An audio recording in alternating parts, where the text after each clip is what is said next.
dia a todos.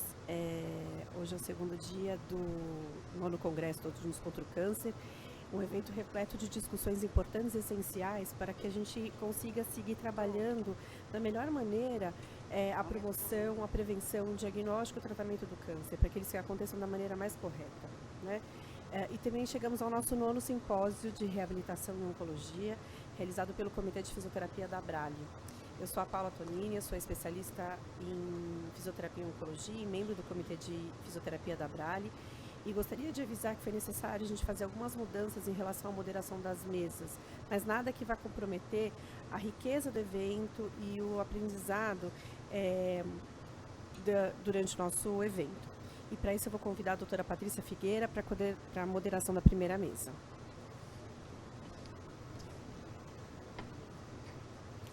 Obrigada, Paula. Obrigada, Ana Paula. É um prazer estar aqui nesse evento para fazer a moderação dessa mesa, que é o painel de fisioterapia no câncer de mama, pré, intra e pós-operatório. Para iniciar, eu vou convidar a doutora Samantha Rizzi, que vai ministrar a palestra Pré-habilitação no câncer de mama.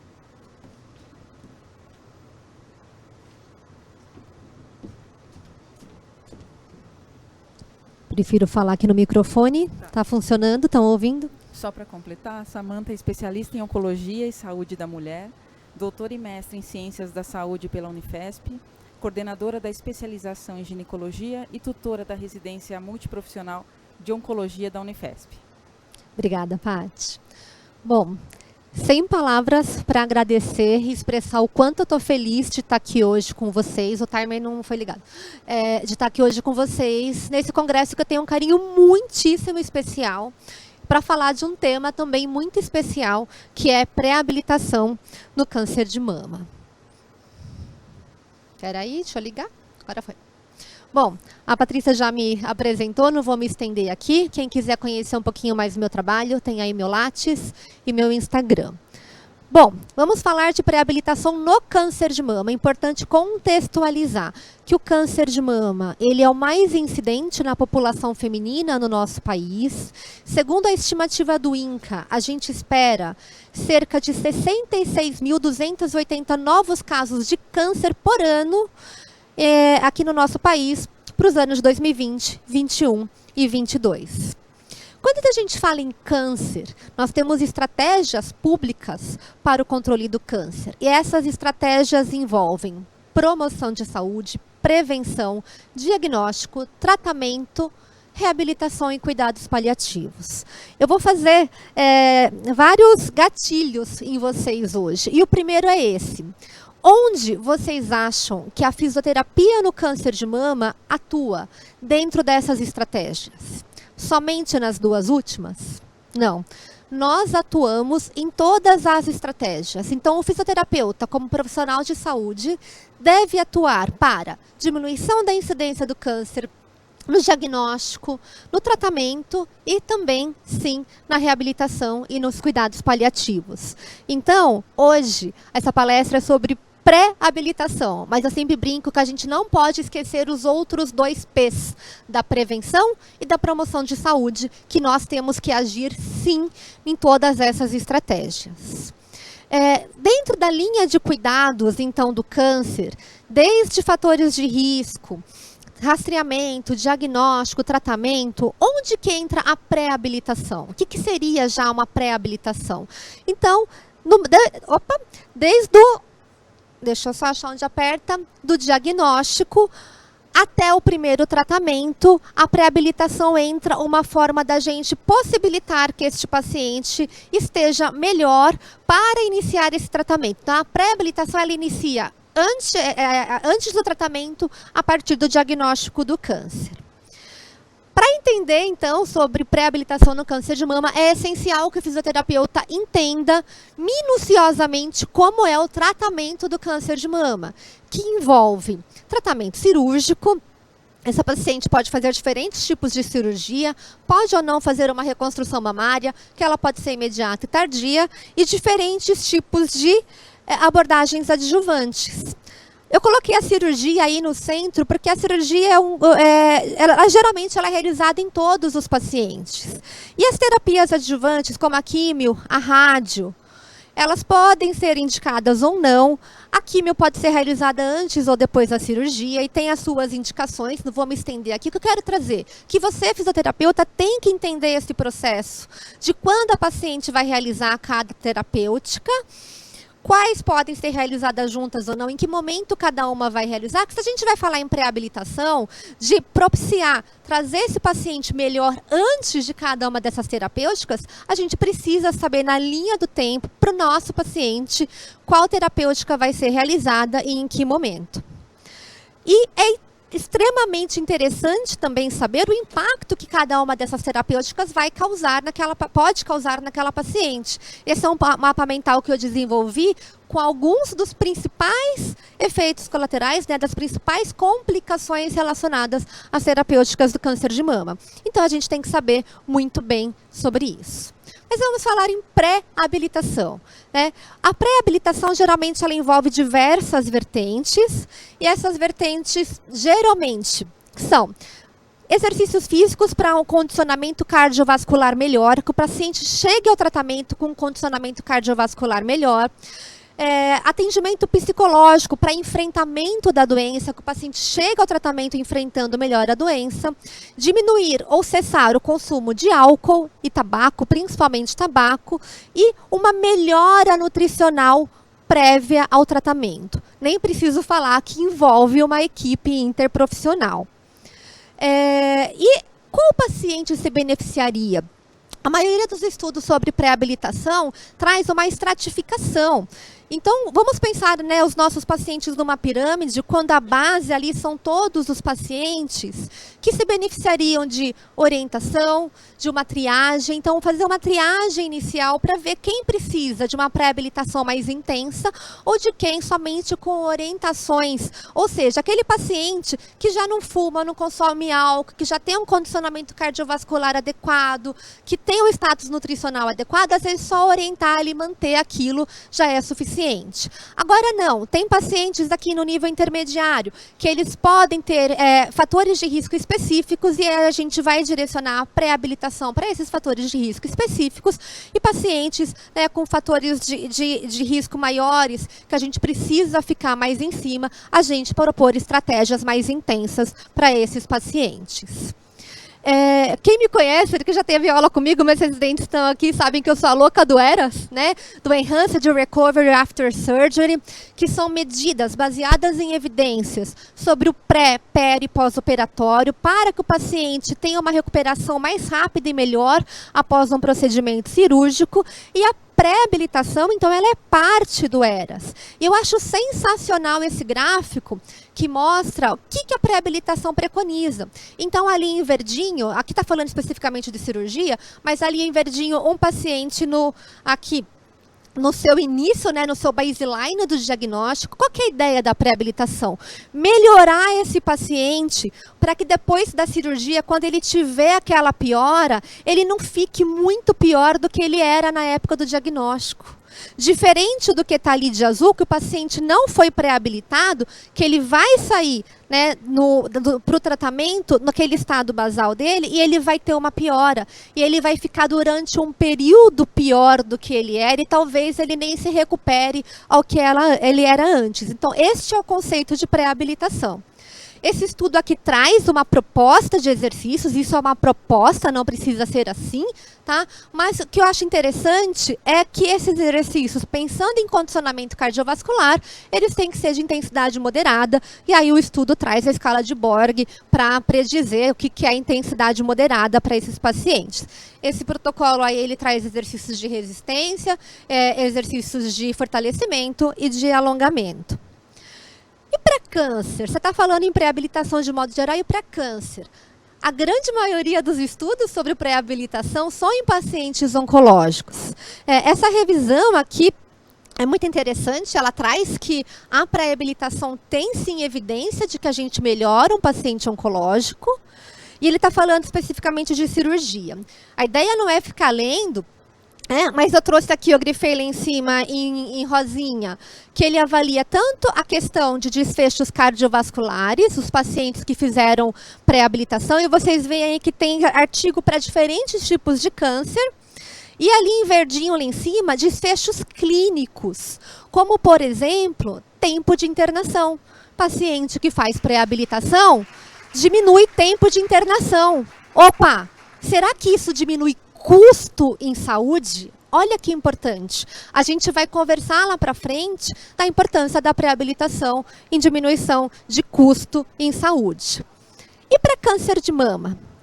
Eu vou trazer aqui agora um outro conceito. Eu falei para vocês de algumas vertentes, né? Daquela vertente nutricional, cardiovascular, psicológica.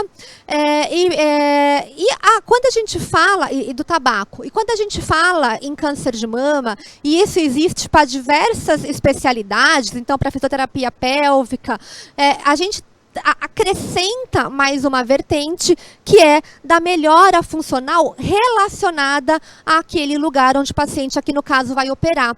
Então, em relação a câncer de mama, além daquelas outras vertentes, os estudos de pré-habilitação trazem: será que se a gente fizer exercícios de membros superiores prévios à cirurgia, no pós-operatório essa paciente vai ter mais disfunção? Então, para câncer de mama, a gente acrescenta mais uma vertente, que é a melhora funcional de membros superiores prévia àquele tratamento. E essa revisão aqui, ela traz para a gente, ela é de 2018, ela traz para a gente o que tinha, né, até a época de publicado, em relação a exercícios pré-operatórios em pacientes com câncer de mama. Foi uma revisão que incluiu 6 artigos, e aí eu faço um alerta: a gente está começando a ter evidência, mas é importante a gente saber que há uma evidência muito inicial, tá? Mas vocês vão ver daqui a pouco que é uma tendência de crescimento de artigos nessa área. E qual que é a qualidade metodológica desses estudos? 2 eram ensaios clínicos randomizados, 1 era um ensaio clínico não randomizado, 1 era um estudo com intervenção, mas sem grupo controle, e 2 eram estudos observacionais, que eles pegaram e avaliaram a funcionalidade prévia à cirurgia e compararam com os desfechos. Então, se as pacientes estavam mais funcionais no pré-operatório, se recuperaram mais rápido. Isso foi o que esses outros 2 estudos avaliaram. E o que encontraram? Dentre as intervenções, dos estudos que tinham intervenção, a maioria era exercícios presenciais versus somente orientação, e um estudo fazia orientação e também atendimento online. Esse estudo que fazia atendimento online, ele não viu diferença entre o paciente estar presencial ou online, mas ele comparou os pacientes que aderiram aos exercícios e os pacientes que não aderiram, e viram que as pacientes que aderiram à pré-habilitação, elas tiveram menos dor no pós-operatório. E os outros estudos que avaliaram, então, intervenção versus somente orientação, viram que as pacientes que fizeram pré-habilitação no pós-operatório, elas recuperaram mais rápido a amplitude de movimento e recuperaram mais a amplitude de movimento. Aqueles estudos ali em vermelhinho, que só avaliaram a funcionalidade prévia da paciente, um estudo viu que pacientes mais ativas no pré-operatório tinham mais tendência de se recuperar rápido, de ter uma recuperação maior nas 3 primeiras semanas. E teve um estudo que avaliou a força e amplitude de movimento no pré-operatório e viu que a paciente ter mais força e melhor amplitude de movimento no pré foi preditivo para ter mais força e melhor amplitude de movimento no pós-operatório. Esse estudo aqui traz para a gente uma questão que a gente reflete lá, né? Para qual paciente daquela pirâmide a gente vai instituir as nossas medidas, porque a gente sabe que não é fácil. Às vezes não é fácil nem que o paciente venha para reabilitação, quiçá para pré-habilitação. Ele traz alguns alertas aqui, que eu vou dividir com vocês, resumindo, que é importante a gente entender várias coisas. Né, o que é fator modificável naqueles nossos pacientes e que não é, para a gente não se frustrar com alguns resultados. Então, existem fatores que mesmo com pré-habilitação a gente não vai conseguir modificar. Então, é importante a gente fazer esse diagnóstico dos nossos pacientes. As características psicológicas, e eu acrescento aqui psicossociais, podem interferir. Então, o paciente, às vezes, ele já está abalado com o diagnóstico de câncer e você chega e propõe antes do tratamento uma pré-habilitação, ele tem dificuldade de lidar com aquilo. E aí eu acrescento, principalmente no serviço público, que é o meu dia a dia, o paciente tem condições financeiras de fazer a pré-habilitação, então isso vai impactar também. E outra coisa, vocês viram que a gente ainda tem poucas publicações. Então, qual que é o protocolo que a gente vai instituir? Porque tudo vai interferir no resultado. O tipo de exercício, a intensidade, o número de repetições, se o paciente está aderindo ou não, quais instrumentos a gente vai utilizar para a realização do exercício e até para a avaliação dos desfechos. Então, tudo isso vai interferir. Vocês viram que até agora, os estudos que eu trouxe foram com cirurgia, que é a maioria das publicações. Mas vocês lembram de todas aquelas terapêuticas que um paciente de câncer de mama pode realizar, uma paciente? Então tem quimioterapia, tem terapia endócrina, tem terapia-alvo, tem radioterapia. Então a gente tem que pensar em pré-habilitação para tudo, não somente para cirurgia. Esse é um estudo que ele traz um modelo de pré-habilitação para pacientes em quimioterapia. Interessante que eles trazem aí no primeiro quadro que precisa de uma equipe multi dentro dos médicos e a equipe interprofissional, que está o fisioterapeuta ali no meio desse círculo. Interessante que eles trazem o fisioterapeuta naquele círculo, mas a hora que eles citam a equipe, eles não citam o fisioterapeuta, porque esse estudo ele era mais voltado para as práticas integrativas. Mas aí eu pergunto para vocês, onde o fisioterapeuta pode atuar em pré-habilitação? Na quimioterapia. E mais ainda, onde que o paciente pode atuar em pré-habilitação em todas essas terapêuticas envolvidas no câncer de mama? Parece fácil, na teoria, mas na prática é bem difícil, né? A gente encontra diversas barreiras, com certeza. Barreira institucional, né? Então, às vezes não tem fisioterapeuta nas instituições, eu falei nem para o pós-operatório, quiçá para o pré. Psicossocial, aquela dificuldade do paciente, né, lidar com mais uma coisa que ele tem que fazer, e a questão financeira que pode impactar nesta adesão e as barreiras da avaliação. Como que a gente vai avaliar a eficácia dessa pré-habilitação? Mas a gente tem alguns facilitadores.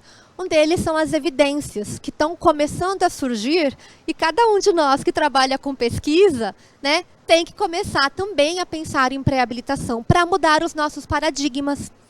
Usos de novas tecnologias, então, aplicativos, o próprio atendimento online que a Covid trouxe para a gente e que a gente está vendo que vai ficar, apesar da Covid estar sendo amenizada.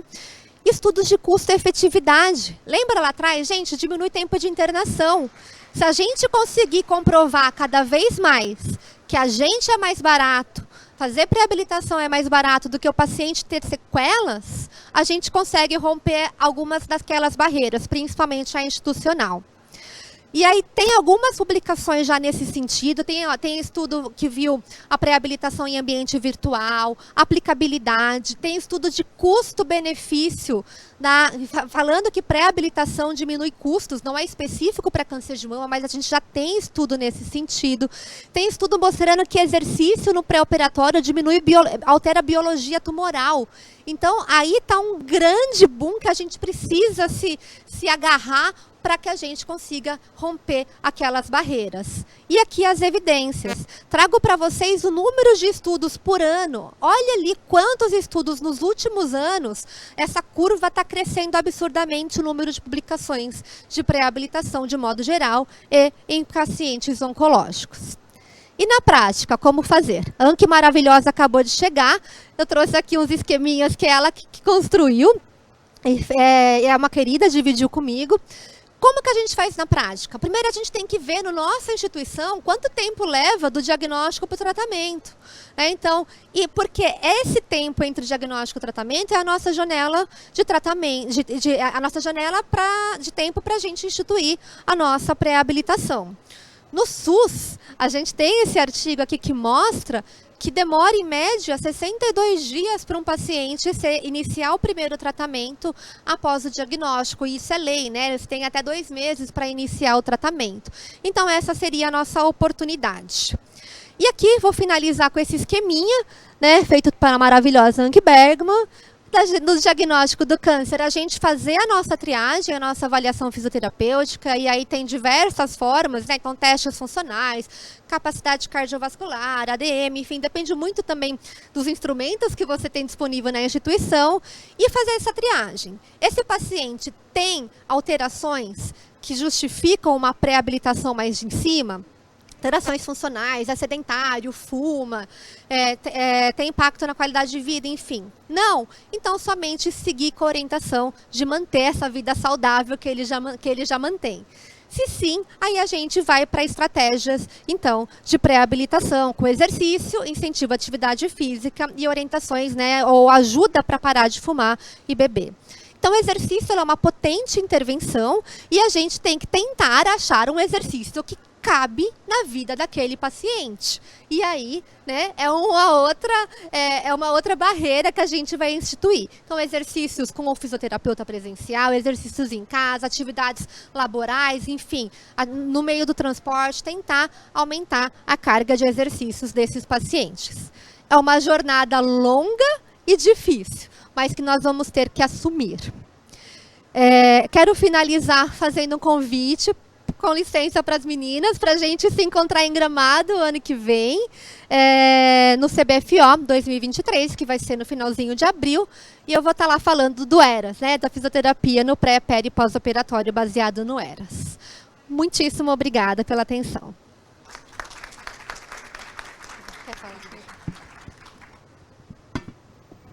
Agradeço, Samantha, pela excelente explanação. Acredito que esse seria o nosso mundo ideal, né? Que a gente pudesse fazer em todos os pacientes essa pré-habilitação. Eu não sei se as perguntas vão ser agora ou no final. No final, tá joia. Então, para dar seguimento às palestras, vou convidar a doutora Ellen Morbeck para proferir a palestra Fisioterapia no Intraoperatório de Câncer de Mama. A doutora Ellen é fisioterapeuta, pós-graduada em Oncologia pela Faculdade de Ciências da Saúde e em Cuidados Paliativos pelo Hospital Sírio-Libanês. Diretora da Oncologia da Qualifísio e da equipe de fisioterapia da Oncologia DOR Brasília e do Hospital Total Health. Membro do Comitê de Fisioterapia na ANCP. Por favor, Ellen. Olá, bom dia a todos. Um prazer enorme estar aqui, agradecer aí ao Comitê de Fisioterapia da Abraile, né, pelo convite, e para falar de um tema que esse ano eu tive a oportunidade, né, porque realmente é uma oportunidade de fazer parte de uma equipe cirúrgica, dentro das cirurgias do câncer de mama. E é isso que eu, na verdade, vim mostrar para vocês, é um trabalho novo, que realmente nós fisioterapeutas podemos ser, sim, inseridos, né? Então, a fisioterapia, né, baseada em evidência, a gente sabe que é o conjunto da evidência científica, da experiência clínica e da preferência e expectativa do paciente. Então, a aula ela vai ser dividida nesses 3 âmbitos. Então, antes da gente falar de qualquer evidência científica, quando a gente fala de fisioterapia no intraoperatório, vem alguns questionamentos que são realmente pertinentes, né? Qual é o meu objetivo dentro dessa intervenção, né, do intraoperatório? Como inserir nós da fisioterapia numa equipe cirúrgica? Como é o meu networking com os médicos? Porque não é simples. O médico precisa nos conhecer. A equipe precisa nos conhecer. Além de nos conhecer, conhecer o nosso trabalho, acreditar no nosso trabalho e ver que o nosso trabalho tem desfechos clínicos altamente favoráveis para o paciente oncológico. E quais são os nossos objetivos dentro do intraoperatório? Diminuir a dor do nosso paciente, nós vamos pensar em prevenção, né? A Samantha falou brilhantemente sobre a pré-habilitação, sobre a prevenção, e é isso que a gente vai fazer aqui dentro, né? Então, nós estamos num outro momento da fisioterapia, né? Então, nós precisamos realmente pensar fora da caixa e agir fora da caixa, né? Não esperar reabilitar. porque reabilitar tem sequelas. Então, nós vamos pensar antes, vamos nos antecipar. Através, então, um dos nossos objetivos, diminuir a dor, controlar o edema, prevenir equimoses, reparação tecidual e prevenir seromas. Quais os recursos que nós vamos utilizar? Uma gama de recursos? Não.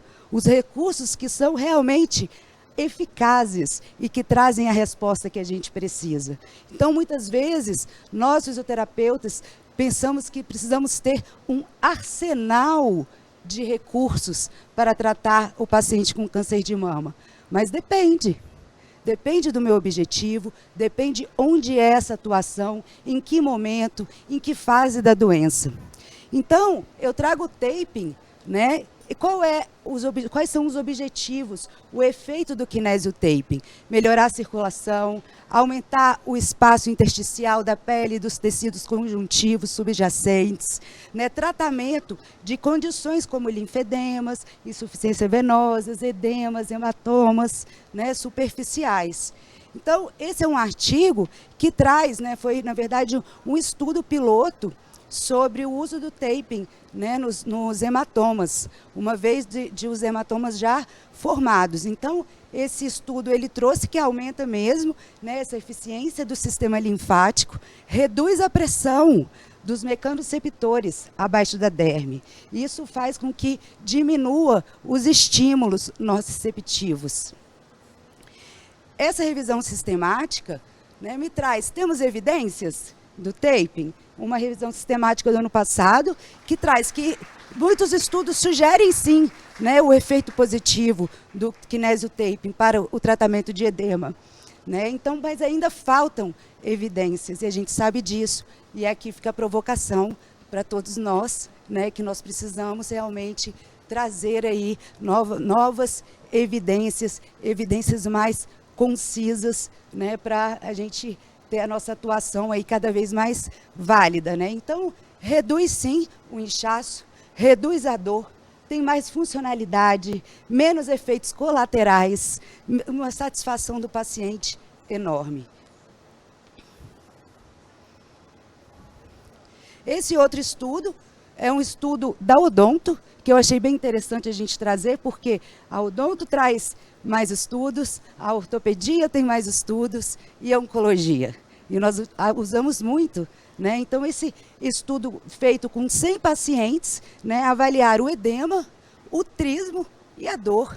Então, por que a gente também não vai trazer para o nosso cenário? Então, é essa analogia que eu quis realmente trazer para a gente ter noção do que as outras áreas realmente já estão aí, muitas vezes até na nossa frente. Então, eles comprovaram que diminui sim o edema desses pacientes no 3º dia já de uso, diminuição da intensidade da dor, no 3º e no 7º dia de pós-operatório, e tem a diminuição do trismo também, que era o que eles estavam avaliando. Esses outros estudos, também feitos com a Odonto, me traz aí várias aplicações do taping, para a gente poder ver todas essas atuações. Nós temos aí o estudo da nossa querida Érica, do INCA, onde ela trouxe aí a segurança do taping na prevenção de seroma.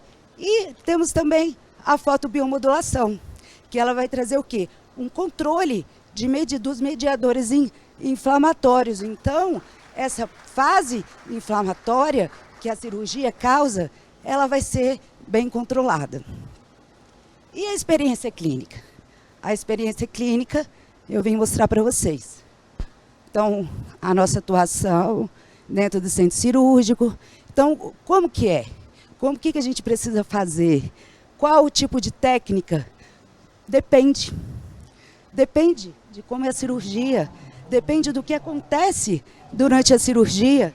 Muitas vezes está programada para ser de um jeito e na hora de outro.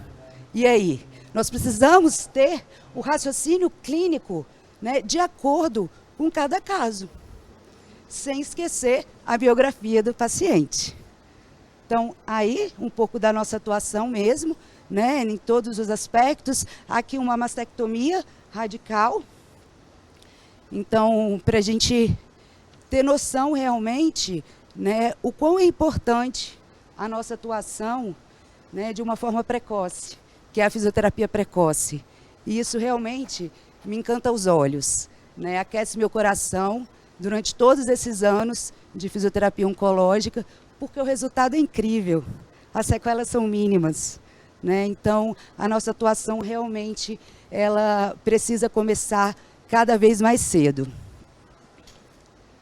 E aqui, por último, algumas formas de aplicação. Muitas pessoas perguntam, né? Por que tem aquele espaço ali? Porque o médico quis ver, quer acompanhar. Porque geralmente a gente coloca o tape no intraoperatório e aí retira 5 dias após, né, que é essa primeira consulta aí de pós-operatório. Mas foi uma cirurgia grande, a cirurgiã queria ver se realmente ia ter sangramento, se não ia. Então por isso que o trabalho é em conjunto, por isso que a gente não pode colocar isso como uma via de regra, faz assim, faz assado. É o famoso ou é tudo ou é nada, né? E não é assim. Então, a gente precisa ter o raciocínio clínico em cima aí de cada caso. Então, essa também é uma outra aplicabilidade, e essa aqui, onde realmente a gente associou algumas técnicas, o compressivo e o linfático, né? E justamente por isso, depende da demanda da paciente, né? Então, aqui também, né? Essa foi a última que a gente fez na semana passada. Então, foi uma cirurgia grande, uma cirurgia, na verdade, assim, de grande impacto, porque essa paciente ela já havia tratado um câncer de estômago e apareceu um outro primário de mama. Então, fomos para a cirurgia. Então, essa paciente estava anticoagulada, então sangrou, foi uma cirurgia que sangrou muito. A doutora Karime até brincou, que é mastologista, você não vai levar esse vídeo, porque esse vídeo tem muito sangue, e cirurgias não tem sangue. Mas, enfim, é aí uma coisa bem interessante da gente realmente ver, né, que cada caso é um caso. E, por último, a preferência e a expectativa do paciente. Essa não poderia ser melhor, porque os pacientes, né, traz essa proporcionalidade de conforto. Nossa, doutora, como isso aqui me deixa confortável, né? Não tem sensação de peso da mama, garante uma boa recuperação, sim. Essa sensação de bem-estar no pós-operatório, ela é maravilhosa e ela, assim, chega, as pacientes verbalizam muito isso. Né? Então, isso é muito bacana e é uma melhor qualidade de vida. Então, a gente sabe, né, que a associação de um desfecho funcional favorável, né, e aliado à experiência do paciente, nós temos uma fisioterapia aí baseada em valor e entrega. E, por último, eu deixo aí, né, que o nosso maior desafio é adaptar-se às mudanças de maneira ágil, aproveitando oportunidades, sem perder de vista a estratégia terapêutica e o propósito da saúde, que é o cuidado com o nosso paciente. Então, eu agradeço a atenção de vocês, os meus contatos, e um bom dia.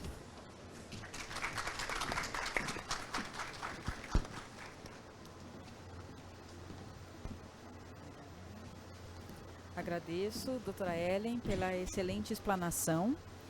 E para dar seguimentos, vou chamar a doutora Beatriz Fernandes para proferir a palestra sobre fibrose e câncer de mama, causa e tratamento. A doutora Beatriz é fisioterapeuta, pós-graduada em fisioterapia dermatofuncional e em fisioterapia oncológica, e idealizadora da página Doutora Fibrose.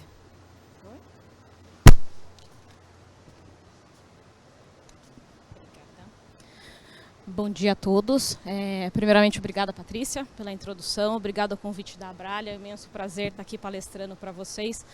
Um tema que eu gosto bastante, que é falar de fibrose, né? Principalmente no paciente oncológico, a gente tentar entender um pouquinho do que vai acontecer nesse paciente e como nós, como fisioterapeutas, podemos atuar. Tá?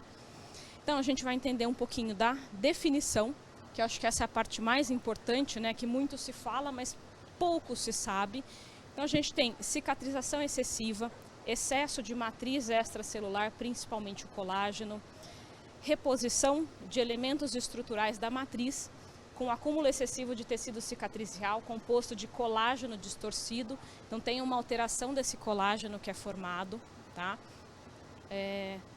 Nós temos falha para finalizar a cicatrização e restabelecer a homeostasia. Então, quando a gente tem a fibrose, a gente tem uma alteração de homeostasia, não tem um equilíbrio ali naquele ambiente mecanobiológico.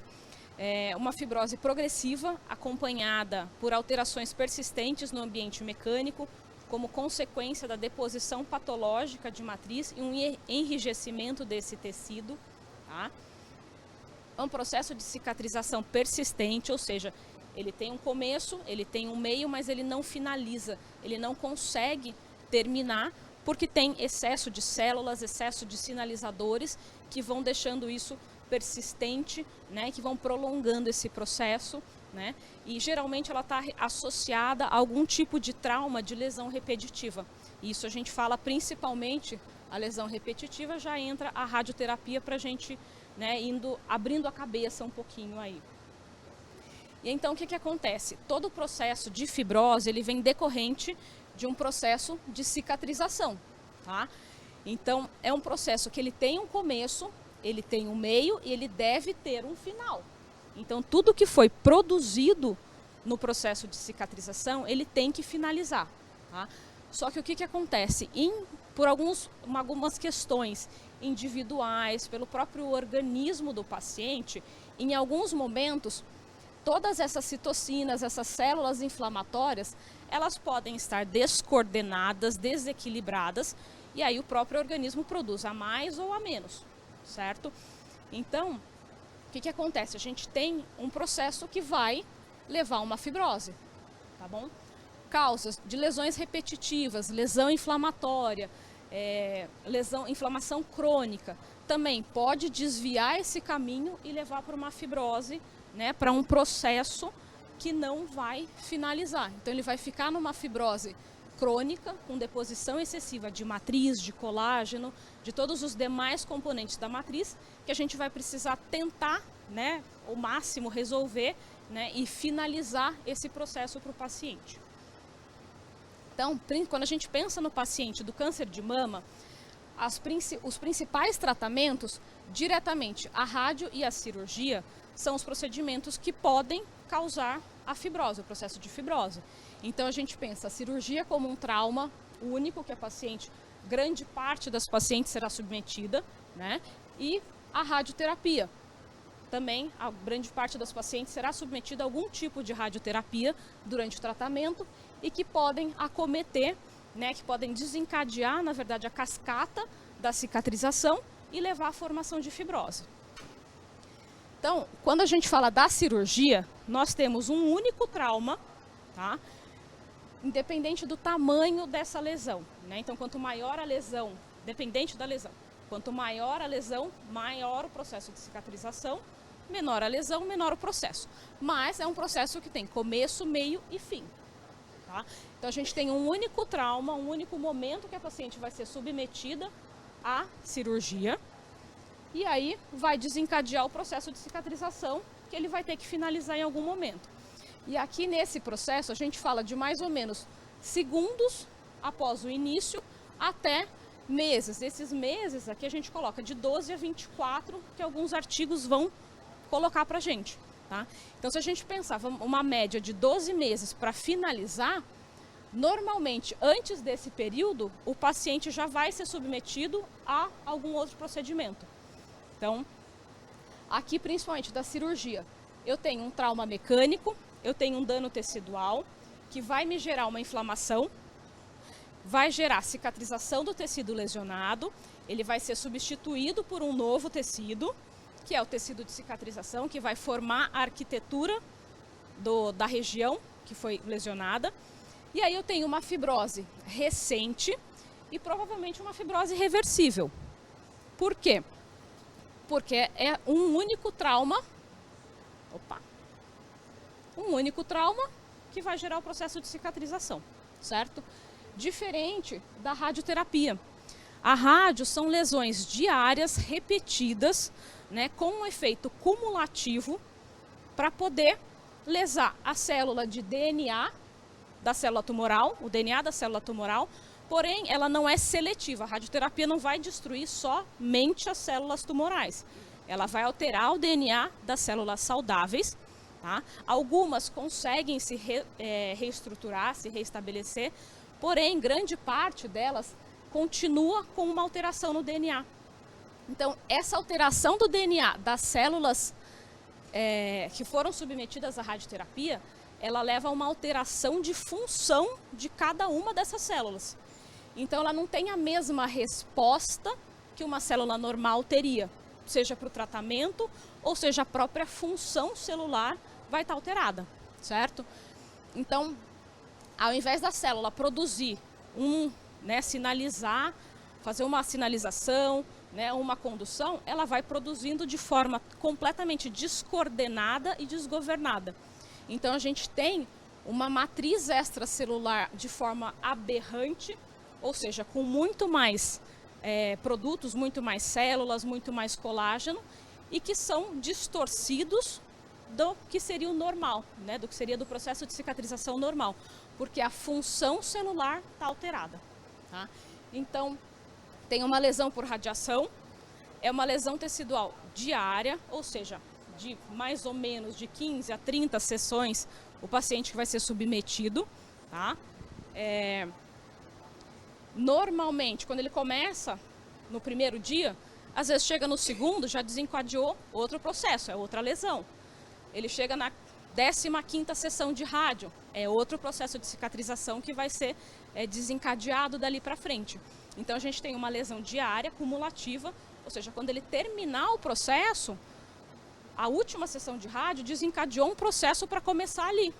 Então, além dela ter a do primeiro dia, que já está numa fase proliferativa, começando uma remodelação, a gente tem uma outra que está começando agora, que está na inflamação ativa.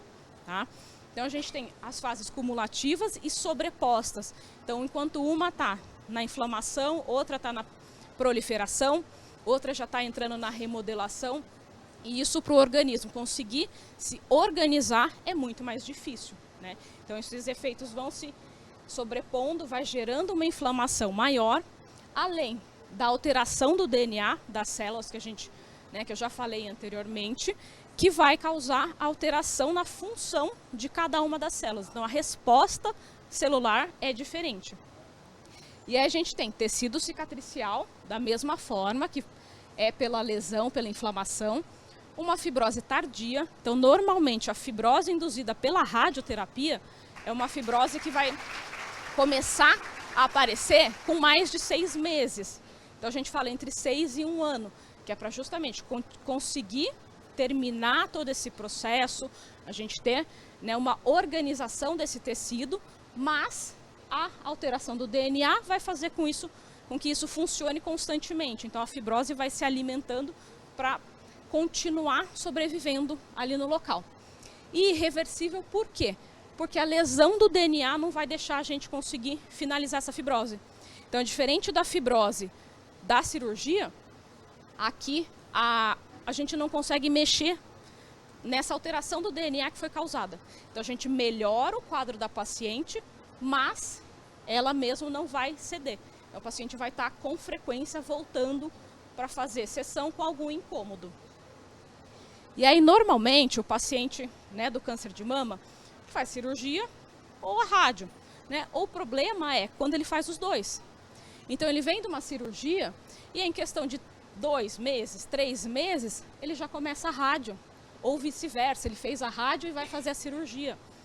Então, são 2 grandes traumas, além do trauma radioterapia, que é muito intenso, que tem toda a alteração do DNA para a função celular, e que vai me gerar um tecido de cicatrização, uma fibrose e, consequentemente, a alteração do DNA causado pela radioterapia. Então, a resolução para esse paciente não é tão simples quanto se ele fizesse somente uma cirurgia. Tá? E aí, o paciente oncológico, ele vai ter ou tecido cicatricial, que vai ser causado pela cirurgia, que é um tecido mais organizado. Ele pode ter uma fibrose ou ele pode ter aderência. E aí isso tudo vai levar a distorção de tecido, diminuição de função, aumento de tensão tecidual, redução da amplitude de movimento e um aspecto inestético desagradável, tá? E isso, todas essas alterações ainda podem levar ao linfedema, às neuropatias e às dores, né? As algias constantes do paciente, tá? E a gente vai entender o porquê. O grande problema, quando a gente tem uma fibrose, é que a gente olha só para a pele. Então a gente imagina que a pele está comprometida, a pele está feia, né? Não está movimentando, a pele está dura, está com aderência. Não, existem outros diversos sistemas que serão acometidos e que a gente pode atuar diretamente.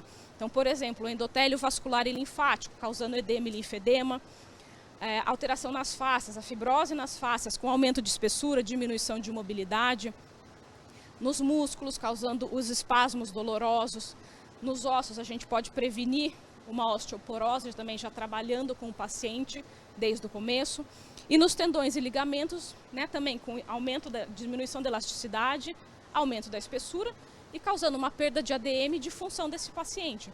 Então aqui a gente pode diretamente atuar melhorando essa fibrose. E a gente lembrar sempre que quando a gente vai trabalhar com o linfedema, que é uma das principais complicações aí do paciente do câncer de mama, a gente tem que pensar se não tem uma barreira mecânica que vai estar atrapalhando esse linfedema. Então a gente vai tratar, né, vai melhorar, vai fazer drenagem, vai enfaixar, mas tem que trabalhar sempre com alguma técnica, né, a gente vai falar um pouquinho mais para frente, que melhora essa fibrose, porque às vezes ela está fazendo barreiras mecânicas que impedem a passagem do líquido, ou a própria fibrose dentro do vaso linfático, no sistema linfático, que altera, que compromete essa regeneração. Ou seja, a própria fibrose vai atrapalhar a cicatrização do sistema linfático. Então, não é só a pele? Não. A gente está falando de um sistema que precisa funcionar muito bem, que precisa estar livre para poder cicatrizar corretamente. E aí o que a gente tem bastante de tratamento, né, bastante quase nada, que tem até o artigo da colega da Regiane, que ela viu 2.500 artigos e colocou, a gente, né, critérios de inclusão e exclusão, foram 7 artigos selecionados. E aí, o que a gente vê? Tem um grande número de viés nos trabalhos, né? Dos 7 trabalhos que ela colocou, só 2 tinham físio, né? É muito pouco, né? A gente está falando de uma revisão sistemática, de uma meta-análise, com 2 trabalhos de físio de qualidade, né, que a gente consegue tentar melhorar. E mesmo assim, o trabalho do Bourgeot é um aparelho que ele criou. Então, é um aparelho de massagem que ele mesmo criou para tratar, né, um aparelho de endermo, mas que tem, né, algum tipo de que ele queira para ele ali, né? E aí um trabalho de fisioterapia, de movimento, de exercício, enquanto o paciente está fazendo as sessões de rádio. Tá? E também amostra pequena, grupo heterogêneo, baixo nível de evidência, falta de padronização no processo de avaliação. Então nenhum deles usa o mesmo processo para avaliar antes, durante e depois do tratamento, né? O que um trabalho usa, o outro não usa. Isso dificulta muito a reprodutibilidade, né? E para a gente também não vale muito. E eu na minha tese, né, no meu TCC, eu acabei pesquisando somente as intervenções fisioterapêuticas.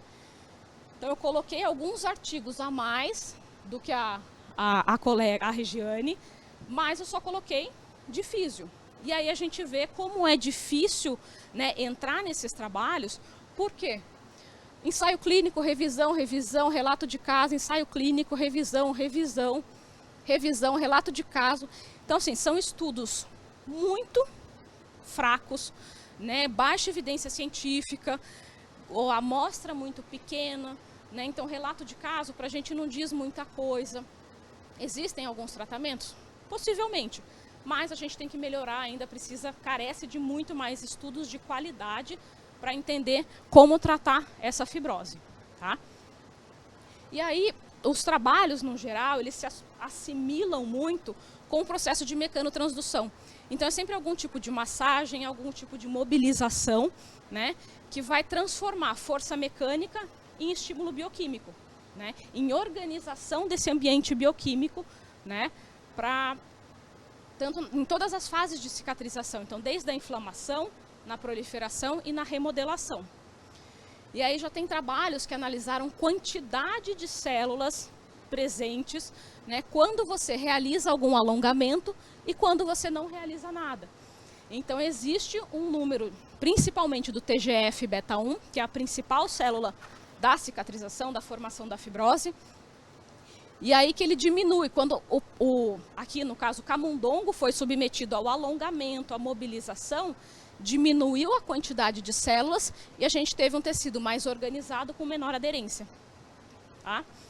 E aí já tem diversos outros estudos que correlacionam a mecanotransdução, principalmente a terapia manual, tá? Na melhora e na organização desses tecidos, né? Além da gente colocar a melhora do ambiente mecanobiológico, né? Então, se a gente pensa em tratar a fibrose, não é somente o local ali, a gente tem que fazer toda uma regulação celular, né? Toda uma regulação do ambiente mecanobiológico para poder melhorar o quadro do paciente. E lembrando que na lesão causada pela radioterapia, a gente tem uma alteração de DNA que não tem a mesma resposta. Então, a gente consegue melhorar? Consegue.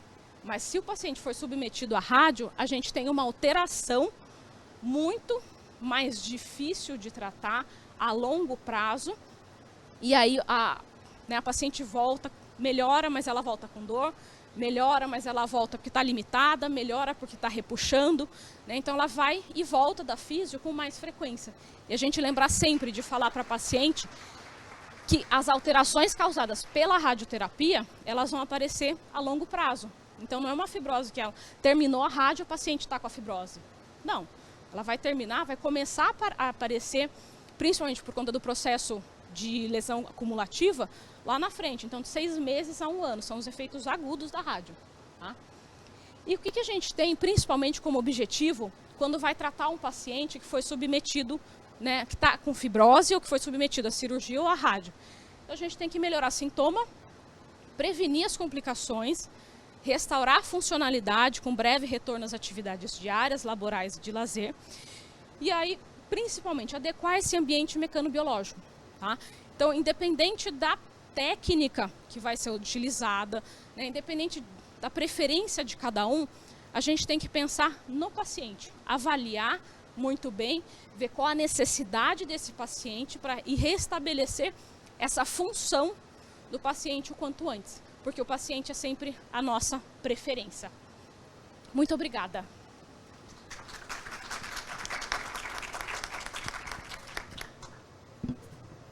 Agradeço, doutora Beatriz, pela excelente explanação. Todas as palestrantes respeitaram o horário previsto da palestra, então acredito que tenhamos em torno de 20 minutos para a discussão, para as perguntas. Tá? Eu acho que, de alguma forma geral, enquanto vocês vão se organizando para fazer perguntas, passa o microfone, né, se for preciso. Só pelo que... Tá, é que tem uma pergunta que eu acho que não foi para essa sala, que eu acho que fizeram em sala errada. Tá joia. Então tem o QR Code aí, tanto online quanto presencial. Quem quiser mandar perguntas, este é o momento, fiquem à vontade. Eu acredito que as 3 palestras de alguma forma se complementam, né? O ideal seria o cenário da Samantha, que já na pré-habilitação a gente já conseguisse intervir nessa paciente para prevenir muitas complicações. Se não chegou no pedaço da Samantha, na parte da Samantha, que a Ellen possa de alguma forma no intraoperatório prevenir complicações através do uso da fotomiomodulação, do uso do taping. Mas se nada deu certo no caminho, que a doutora Beatriz possa tratar a fibrose decorrente tanto da cirurgia quanto da radioterapia. Né? Então eu acredito que seja uma combinação dos 3 fatores. E o que é comum às 3, de alguma forma geral, eu acho que faltam evidências. Né? Faltam evidências científicas, e é um convite a quem está nos mestrados, doutorados, nas especializações, para que isso seja estudado com mais intensidade, que saiam trabalhos melhores. Né? Enquanto não tem perguntas aqui no tablet, eu gostaria de perguntar para a Samantha Como uma forma da gente tentar resolver isso, dê a receita, o milagre, o que a gente poderia fazer de iniciativas, de conversar com médicos, qual seria o caminho para a gente chegar nesse mundo ideal da pré-habilitação? Excelente pergunta. Ontem mesmo eu estava com uma ex-residente que está no probatório de um mestrado e a gente está, né, neste momento quebrando a cabeça em como montar um protocolo lá na nossa instituição. Então a gente ainda não chegou numa conclusão, mas a nossa ideia é fazer um diagnóstico primeiro na nossa instituição. Então, qual que é o nosso tempo para a pré-habilitação? Então, a nossa ideia, e aí a gente vai fazer isso mediante pesquisas mesmo, fazer um diagnóstico. O nosso paciente, ele chega, a nossa paciente, né? Quanto tempo ela demora para a cirurgia? Quanto tempo, se ela vai para quimio-neo? Quanto tempo ela demora para quimio-neo? Ela está entrando, a gente está com os protocolos de terapia endócrina neo. Quanto tempo ela demora? Então, a gente quer primeiro fazer esse diagnóstico, qual que é o nosso tempo que a gente vai ter para uma pré-habilitação? E aí depois desse diagnóstico pensar em estratégias. A gente está pensando numa estratégia online, porque a gente tem uma das principais barreiras, você sabe, né, Paty? É o paciente ir presencialmente até a gente. Só que a gente também tem que fazer um diagnóstico se os nossos pacientes têm acesso a essas ferramentas online. Eu sei que um celular a maioria das pessoas tem, mas o quanto de acesso à internet. Então a gente está na fase de diagnosticar no nosso serviço esse timing, se os nossos pacientes têm acesso a essa ferramenta online, e aí a gente vai ter outra barreira que vai ser pensar em formas de colocar exercício no dia a dia dessas pacientes.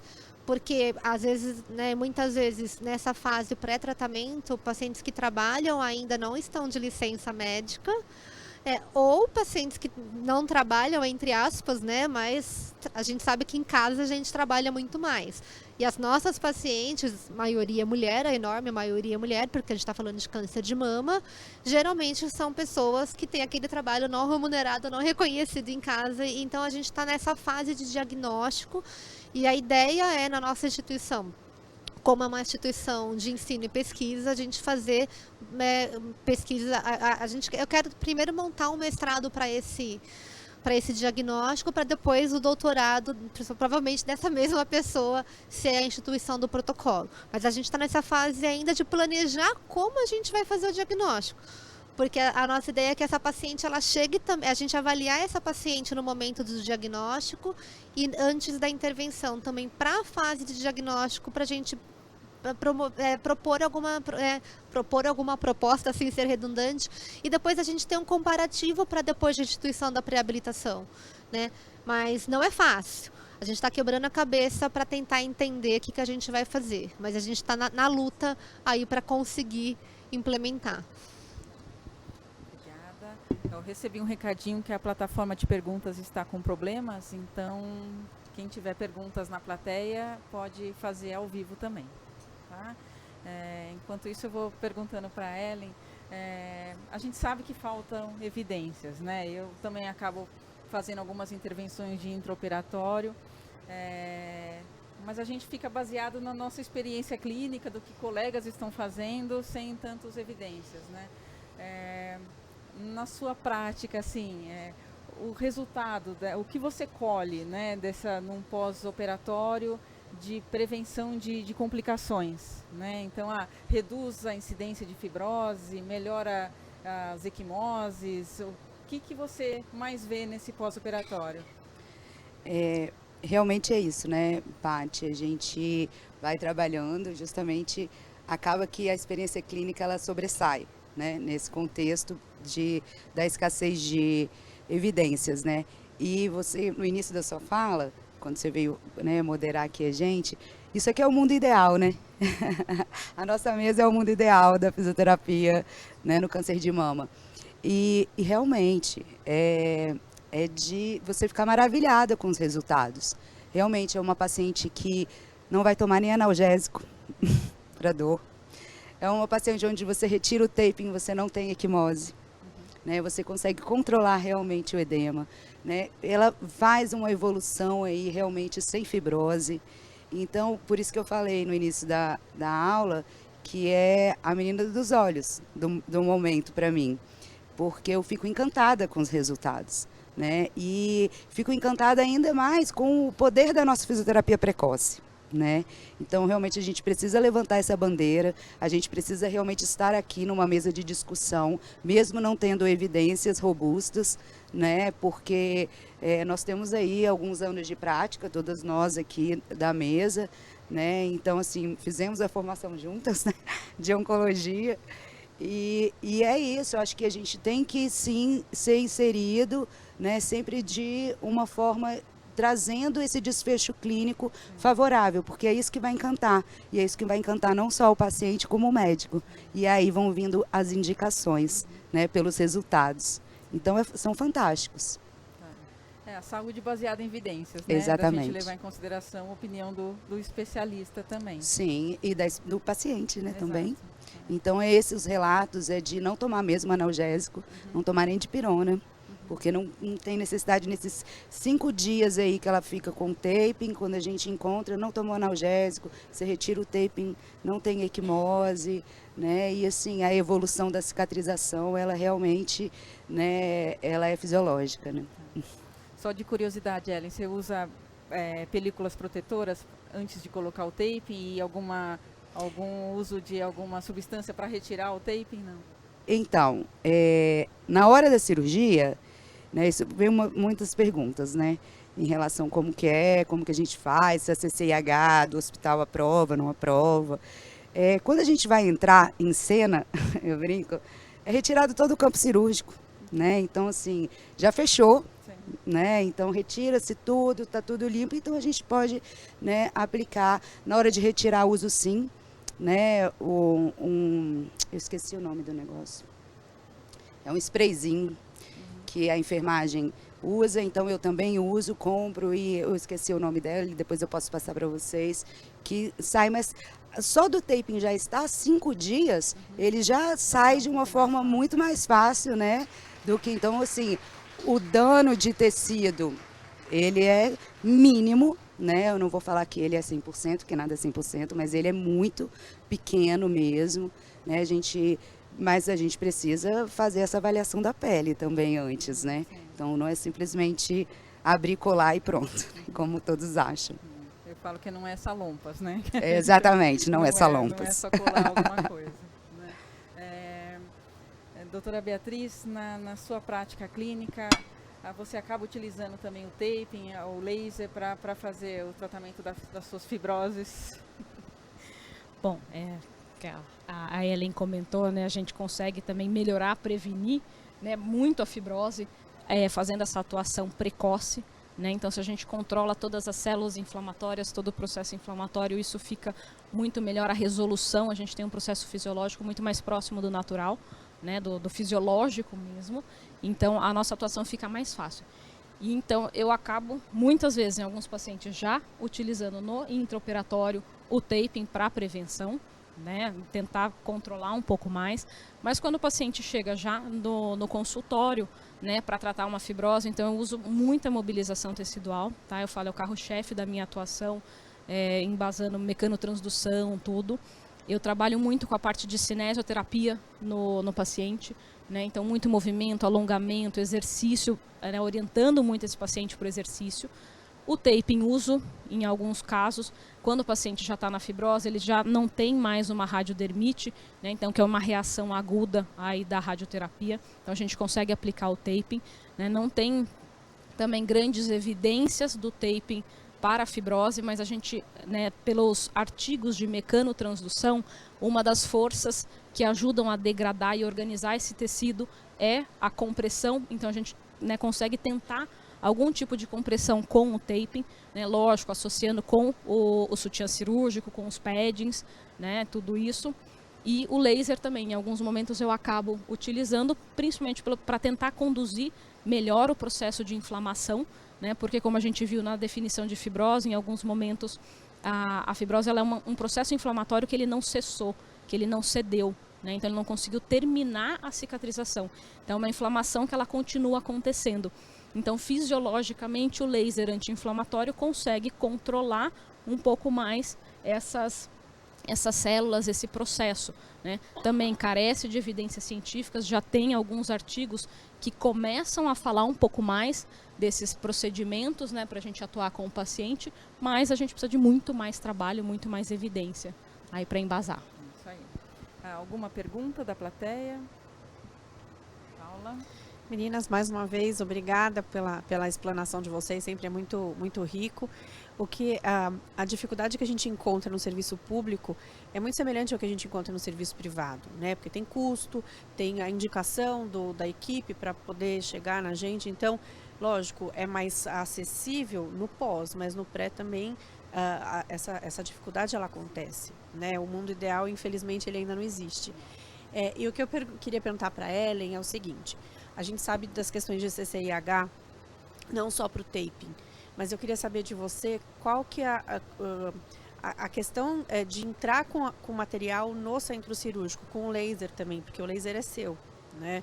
Então, como é que é essa questão de entrar com um dispositivo no centro cirúrgico para desinfecção, se você usa alguma proteção para poder usar o laser, e se você usa o laser também ainda quando a ferida está aberta ou só depois que ela está fechada? Paula, o mundo ideal ainda não é tão ideal assim. Então, assim, não tive nenhum problema com a CCIH, nenhum, mesmo. Mas também não faço laser com a ferida aberta, por isso que eu falei que, assim, né, a gente está conseguindo conquistar um espaço. Então, é uma proteção mesmo que a gente faz ali, né, na hora, com o papel filme mesmo, tá? Justamente por já estar tudo fechado, a gente nunca teve nenhum problema, a CCIH nunca, sabe, nem questionou, sabe, a aplicabilidade. E é justamente esse cuidado que a gente tem, de estar totalmente finalizado ali a cirurgia, o campo cirúrgico, a cirurgia fechada, né, então todos esses aspectos, mas aí com a ferida aberta, infelizmente não. É um outro passo, né? Quem sabe um dia a gente consegue, né? Até o próprio médico, né? É curioso isso, né? Porque ele acredita com a ferida fechada. Mas e a ferida aberta? Uai, né? Por que não? Mas é um outro nível ainda e um outro degrau para a gente alcançar. Oi. Por favor. A minha pergunta é para a doutora Beatriz, referente à fibrose. Eu gostaria de saber se existe algum processo diferente nos cuidados de tratamento de câncer de mama para mulheres que fizeram reconstrução mamária e para aquelas que não fizeram. Que elas fizeram, por exemplo, uma cirurgia um pouco menor, um quadrante. Isso. Sim, a gente tem que sempre tomar cuidado, né, quando a paciente chega, né, no pós-operatório. Então a gente começa todo um processo, toda a fase de cicatrização está no começo, né, então ele está num processo de inflamação, que ele vai ter mais edema, né. Então inicialmente a gente trata mais com a drenagem, uma coisa muito mais leve, muito mais superficial, e a parte de contenção cirúrgica, né, então os sutiãs, os paddings e tudo mais. Quando começam as mobilizações mais intensas aí para, né, tanto para prevenção como para o tratamento das fibroses, a gente tem que tomar muito cuidado com as feridas cirúrgicas, então com a cicatriz mesmo. Então a gente vai começar a mobilizar dentro de uma amplitude segura, segurando a cicatriz, tá? Começando principalmente a mobilizar sempre ao redor do tecido, né? Então a gente pensar numa mastectomia, que é uma cirurgia muito maior, né, por exemplo, um quadrante que removeu somente o tumor, um tecido muito menor, então a gente consegue mexer um pouco mais, mas sempre respeitar aonde está a cicatriz, que tipo de movimento que vai ser feito, para não favorecer o aumento de tensão tecidual, né? Então favorecer uma deiscência ou eventualmente mais para frente uma cicatriz hipertrófica, né? Um aumento de tensão ali e piorar para a paciente lá na frente. Então acho que o principal cuidado de se atender uma paciente com mastectomia, que a gente tem que prevenir a fibrose, né? Mas ao mesmo tempo tem que ter uma mobilização, tem que ter movimento, é justamente cuidar da cicatriz para não ter nenhum risco lá na frente, principalmente de deiscência, e aí que a paciente tenha que parar o tratamento no meio do caminho. Obrigada. Eu gostaria só de complementar A gente, na Unifesp, a gente já tem um protocolo desde 2010, quando eu estou lá, e eu acho que desde antes, né, não sei quando começou, de exercícios em amplitude livre para pacientes que não fizeram reconstrução. E aí a orientação é exatamente isso. O que é o livre? O livre não é forçar o paciente a chegar na amplitude máxima. O livre é o que é seguro para aquela paciente. Então, e a gente sempre orienta que ela não pode sentir repuxar exatamente isso que a doutora Beatriz falou, a incisão cirúrgica. O INCA publicou em 2020 um outro ensaio clínico gigante mostrando que é seguro exercícios livres, que a gente não precisa limitar a 90 graus, porque não é isso que vai, né, incidir a questão de deiscência, seroma. Então, a gente não precisa ter um número específico, mas é a questão de não tracionar a incisão. E nenhuma dessas pesquisas tinha incluído reconstrução. E foi até meu tema de doutorado, que o nosso protocolo, então, ele sempre foi amplitude livre, desde do PO imediato para as pacientes sem reconstrução, e as com reconstrução ficavam 30 dias somente até a altura do ombro. No meu doutorado, eu randomizei, um grupo eu liberei amplitude livre a partir de 15 dias, o outro grupo continuou por 30 dias e não teve diferença na incidência nem na prevalência de complicações cicatriciais, ou seja, as pacientes que já tinham deiscência, por exemplo, e a gente liberou amplitude livre com 15 dias, elas não demoraram mais para cicatrizar, porque exatamente a fala foi, você não pode subir além, né, da sua amplitude para não pode tracionar a incisão. Então, alguns mitos a gente foi quebrando ao longo dos anos, esse do 90 graus é um, né? E aí você me pergunta por que eu não liberei amplitude livre para reconstrução desde o dia seguinte à cirurgia, porque é todo um processo de convencimento da equipe de cirurgia plástica. E eu sempre falo, eu nunca culpo o cirurgião plástico, porque a gente nunca tinha feito pesquisas com cirurgia plástica. E agora a gente, né, se Deus quiser, vai delinear um novo doutorado, liberando amplitude livre também para reconstrução a partir do dia seguinte à cirurgia. Então, o que a gente tem de evidência hoje, né, de publicação, né, foi as publicações do meu doutorado, de limitar até a altura do ombro por 15 dias, não que não possa antes, mas a gente ainda não comprovou que pode antes, ou que não pode, não sei, a gente tem que avaliar. Mas que a partir de 15 dias a gente já tem segurança de falar que ela pode liberar a movimentação em amplitude livre, lógico, respeitando não tracionar a incisão cirúrgica. Tem duas perguntas no tablet aqui, mas eu acredito que não sejam para esta sala, né? Como fazer valer a lei dos 60 dias com a patologia, com essa realidade? E falando da realidade do SUS, o ideal seria o oncologista pedir no período de diagnóstico solicitar esses exames. Acredito que não seja dessa eu acho sala. que eu falei da lei dos 60 dias, eu citei na minha palestra. É lei, né? O importante é conhecer a lei. Existe, a Abrale mesmo tem, né? Depois as meninas me corrijam se eu estiver falando errado, tem auxílio jurídico. A Abrale tem. Então, muitas instituições têm auxílio jurídico e aí tentar judicializar para que o tratamento saia dentro da lei. Regiane? Para vocês três seria, vocês têm experiência com Indermo para tratamento da fibrose? E outra questão que a oh meu Deus, esqueci a Ellen postou, o filme mostrou assim, parece que tem um plástico filme antes de pôr o taping, né? E tem mesmo, precisa pôr, porque eu fico imaginando na hora de tirar, da cicatriz repuxar, esse é meu medo de usar nessa fase. Eu não tenho experiência com Ender, respondendo a sua primeira pergunta. A segunda pergunta é que ele é curativo. Então, realmente, ela faz o curativo antes, então faz tudo. Depois que fecha o curativo, eu venho com taping. E é por isso, aquele plástico ali realmente é o curativo. E quando a gente retira o taping, ele vem junto. Então, assim, como eu já sei que tem, quem retira o taping sou eu. Então, a gente tem mais cuidado aí para justamente não danificar, né, o tecido e a pele dessa paciente. Mas é por isso, mais um motivo, entendeu? Por que não precisa, o CCH não embarrera, vamos dizer assim, porque já está tudo fechado, inclusive com curativo. Então não tem, né, esse contato aí direto com o sítio cirúrgico, né? Bom, Eu trabalho um pouquinho com a Indermo, mas eu uso uns... são de silicone, né, os vácuos de silicone, que eles são bem superficiais, então a gente consegue trabalhar mais superficial, tá?